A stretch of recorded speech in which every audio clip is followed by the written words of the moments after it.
Let me just say this. I am so glad that I am a Guyanese person. I am very elated that I was born and raised in that country, that my morals and everything was taught to me there.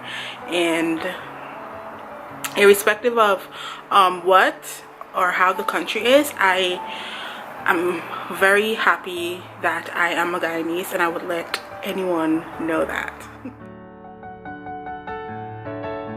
I remember the 2002 Camp Street jailbreak. I was in Georgetown.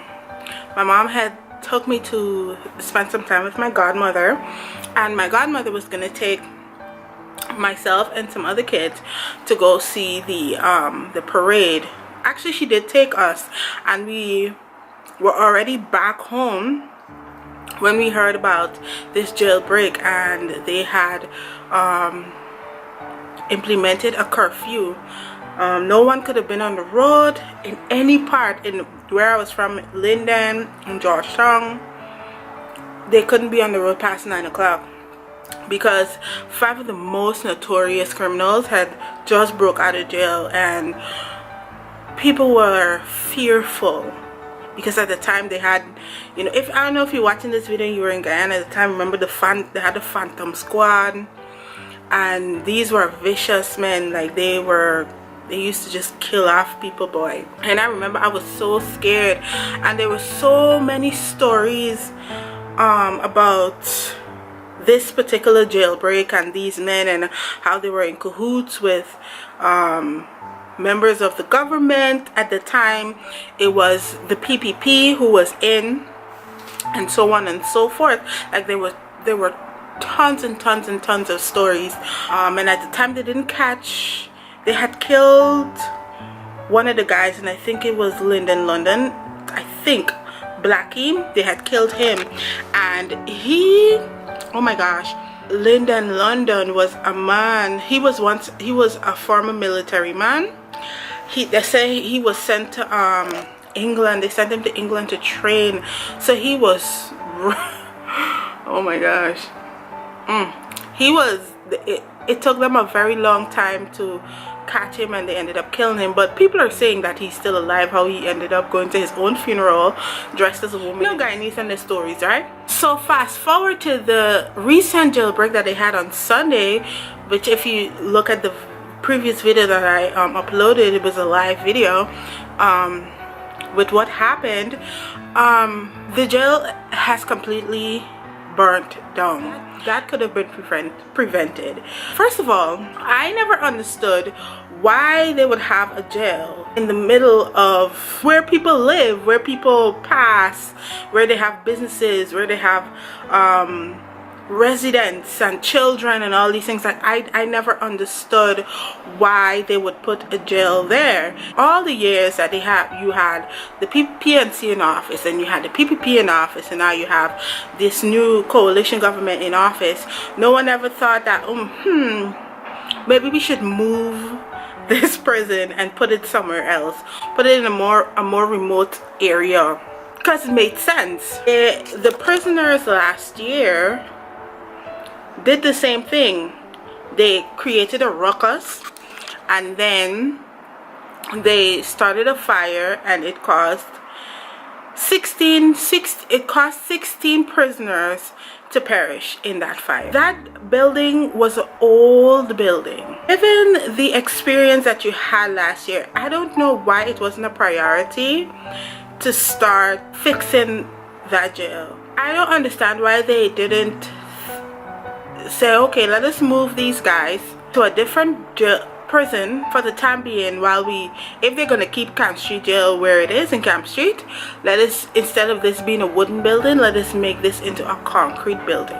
Precaution. What happened Sunday could have been prevented. There's always been like corruption, and there's always been like talks of people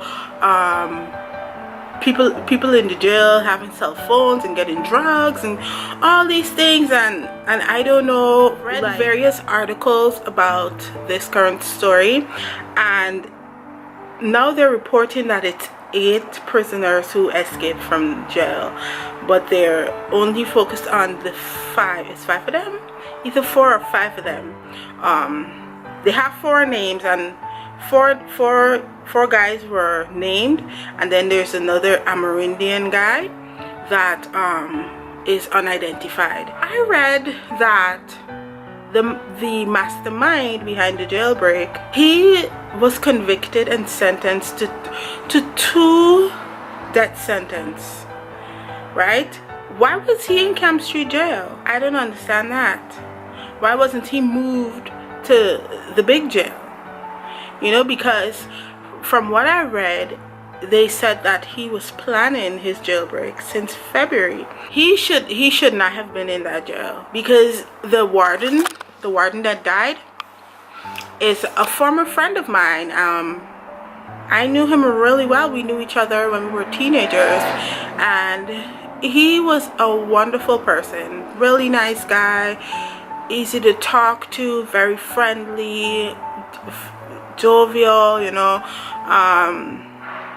And to know that he lost his life in the line of duty, and you know, when you read that he was just a hard worker trying to take care of his family, his daughter and his fiance, and so on and so forth, it makes me really, really sad, because this could have been prevented. If you're gonna play the blame game, you gotta blame these government officials for not prioritizing properly.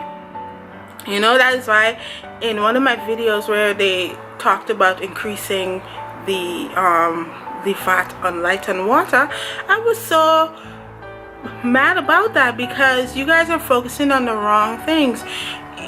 You know, this coalition government promised to create jobs for people, and to make Guyana safer and better, and they're encouraging people to remigrate into the country to help build up the country, which is fine, which is cool. But when you look at things like this, how are you supposed to feel safe? Now you have these guys who are so dangerous. One of them is an ex-cop. Another one, well, these guys are just like, they were, I mean, no one is born to be evil, even though the heart of man is deceitful and desperately wicked.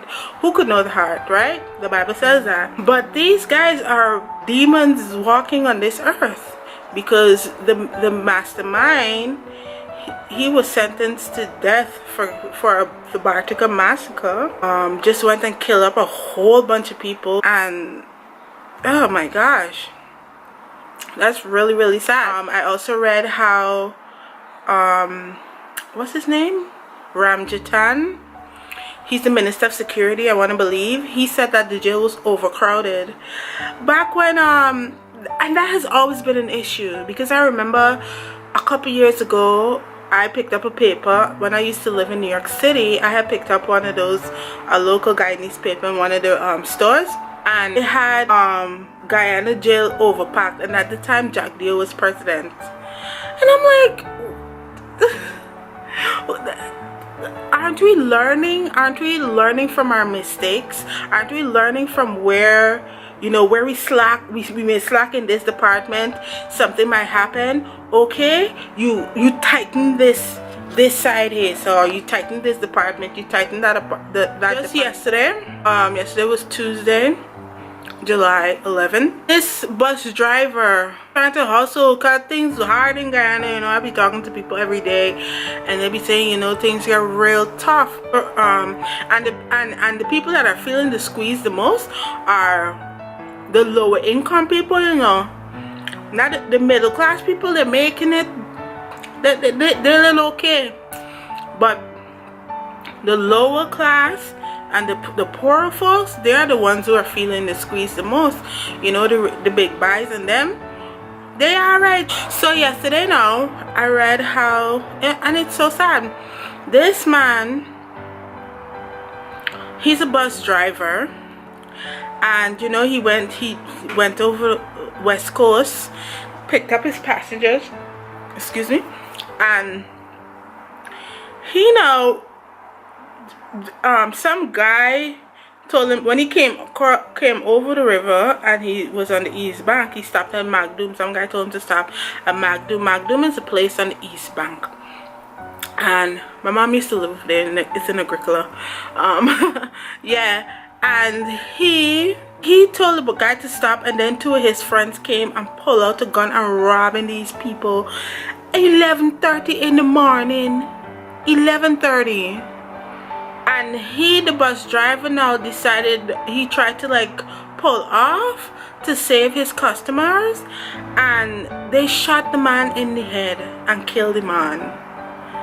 Now here you have a man, a 38-year-old man. You know if the man got children and a wife, and read it where you read the story today. All they got was a woman's bag with $1,000 in it.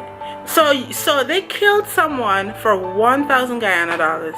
$5, $5 US. Hi.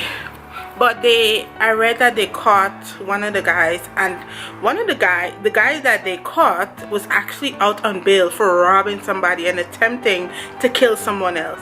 Imagine that. And these are young people. Yeah, see the robbery that they had at the bank? Educated fools. Those guys were educated fools. Son lost his life stupidly. Stupidly, a young man who had the opportunity to study in China with a scholar. He got a scholarship from the government to go study in China. You've been over there for maybe 4 years, 4 or 5 years. Came back to Guyana to a job where you were being paid $189,000 a month. $189,000 a month, and y'all been planning for rob the bank for how much months? Instead of him and his friends sit down and come up with a plan to build a community center, because you read all the comments about, oh, you know, they made it out to the hood in Guyana or poverty, and him and the guy, which was his best friend, which was the bank employee, they made it out. For y'all sit down and create a community, try to come up with a community center in your area, in your neighborhood that you were brought up in, and help to mentor young boys and young girls to become upstanding members of society. Y'all go sit down and study for going to rob a bank and go and take money that is not yours, that people worked hard for, so that you could live a lifestyle that you can't afford. That's the thing with a lot of Guyanese, especially the younger ones, young people like myself and younger. They like to write a lot of checks with their mouth that their hands can't cash. They always want the fancy things. They want to live the lifestyle of the rich and the famous, and you can't afford it. And then when you think about this government, like this new government, I feel like they're not doing enough for the younger folks. There's only 2 major parties in the country, and people are not gonna, they already don't trust the PPP, and no, this government they ain't really making it better for themselves to go back in there, you know? How is it with what happened on Sunday and the week prior, Monday, you know? How are you supposed to feel encouraged to go back to your homeland to help build up the society, to help whatever you learned in whatever country, and you could be in the US or Canada or England or wherever you are, you learned something and you're like, you know what I learned? I would love to go back to Guyana and help in building up our society and helping the younger generation to become upstanding members of society, young men and women. But you don't feel safe because the same people you're going to try, you want to go and try to help out, they're the ones who wants to kill you and take everything you got. They don't want to work. They spend all day on Facebook. They want fancy for everybody. Got the latest smartphone. I'm sorry about that, my camera got a little hot. Anyway, I personally feel that this government is not doing enough to keep the young people occupied. They're not creating enough jobs, especially in Linden. a lot of people in Linden are surviving off of their relatives that live outside of Guyana. Because almost everyone in Linden got some family member or maybe most of their family that's outside of Guyana. There's no proper jobs in Linden. Everyone is either working at the hospital or whoever trying to hustle, you know, working in the arcade or selling. Everybody got a little business, a little snack it or a little shop, or someone got a little stand selling some sweets and homemade snacks and stuff like that. That's how people are really making it. They're supposed to, they should be bringing more jobs, creating more jobs in the country. I think Linden used to have a cinema, the Palm Tree Cinema. They should rebuild that. The government should, whoever owns the plot of land, if they want to sell it, they sell it to the government, and they could contract people to build it up, make it a cinema again, rebuild the cinema, and you help to create jobs that way. Cleaning up the area, cleaning up the tongue. That should be a daily something. You create jobs that way. You keep young people employed, and to see a significant decline in crime. But when they ain't got nothing to do, the devil is find work for idle hands. And also, another thing is, you know, with my videos and stuff, I like to, before I do a specific video about Guyana, I like to sit and do my research. And I mean, yeah, I grew up in Guyana and everything, but I did not know that Guyana was a secular country. And I think I mentioned that before. A nation that doesn't have any fear, reverential fear for God, irrespective of how you feel, whether you feel like God is not real or not, He's there. Because you don't feel like God exists, it doesn't mean that He doesn't exist.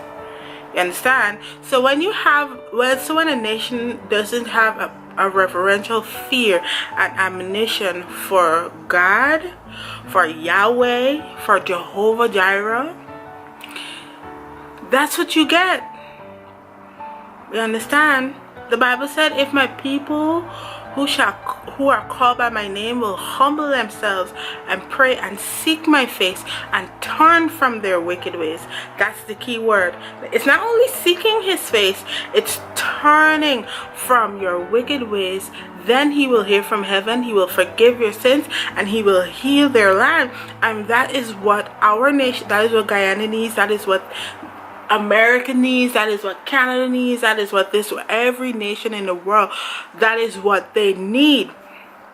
And until we can go to the Lord and turn from it, it's not just every time something happens. Now every time there's a wave of suicide or a wave of domestic violence where men are beating their wives and killing their wives, a wave of crime, robberies and all that stuff, you're gonna be like, oh, pray for Guyana, pray for Guyana, pray for Guyana. And when you do pray for Guyana and God, you know, say, okay, let me step in and clean things up, then you go back to what it is that you were doing before.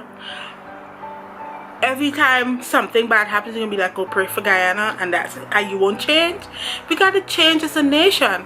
I mean, no, everything hot and sweaty, and everybody gonna be talking about it, and people gonna be on their P's and their Q's. But you give it a little bit of time, and everybody gonna go right back to the same things that they were doing. You know, it's really sad. I'm really hoping and praying that this government will get it together and that they will put their priorities in order. I know they want to make Guyana a green country, an eco country. That's cool and everything, but that is not very important at this time. What is important is creating jobs for the young people, making sure that the pensioners get their little money and thing. Thirdly, ensuring that the country is safe for not only the people that lives there, but for visitors because people are interested in Guyana. They want to come to Guyana, they want to visit. You never know, people might want to come and live there, but they want to be safe. You want to make sure that you are safe. And I know that crime is inevitable, so I know that there's crime everywhere, but you have to do more to curb it. Guyana is not that big of a country. I mean, land mass wise we're big, but we don't have that much people there. We don't have 1 million people there, and I'm pretty sure that we can keep our government, elected government officials can come together and make it work, fix it, so that people can be safe, the country can be safe, and people have jobs, and also we need to become a praying nation. We need to become a God-fearing nation. Anytime Guyana becomes Guyanese come together and we become a God-fearing nation, God will bless our land so much. He will protect us. God, once his word goes out, it does not return to him void. So once he says that, he said, if my people who are called by my name shall humble themselves and pray and seek my face and turn from their wicked ways, then I will hear from heaven, I will forgive their sins, and I will heal their land. You better believe it. He's gonna do it. But there's things that we gotta do too. I just hope and pray that things are gonna get better, that our politicians will become praying men and women who will seek the Lord for wisdom and guidance on how to govern the country, because we are flawed. Mankind is flawed. Our ideas are flawed, you know. We're flawed by nature, and you can come up with as much ideas as you want. If God is not the center of it, if Christ is not at the center of it, then you're going to meet up with problems along the way, because Guyana needs fixing, and Guyana has the potential to be a wonderful nation on the South American continent. But we gotta humble ourselves, we gotta pray, we gotta turn from our wicked ways, and then and only then God will forgive our sins and he will heal our land. Too much blood is on the streets, and if things continue this way, a lot of mothers are going to be crying, a lot of parents are going to be burying their children. So I know this video is going to be super long. I know I was all over the place. I hope that you listened and you heard me, you gave me a listening ear. And if you have anything to add, or if you want to make a comment, please feel free to go ahead and do that. The only request that I have is that you will keep it PG rated. No indecent language, please, I beg. And also no disrespect of each other and myself, because I will delete your comment, and I don't ever want to do that. So I will see you in another video. Thank you so much to my subscribers, people who subscribe to my channel. Thank you so much. God bless you. And I will see you in another video very soon. Bye.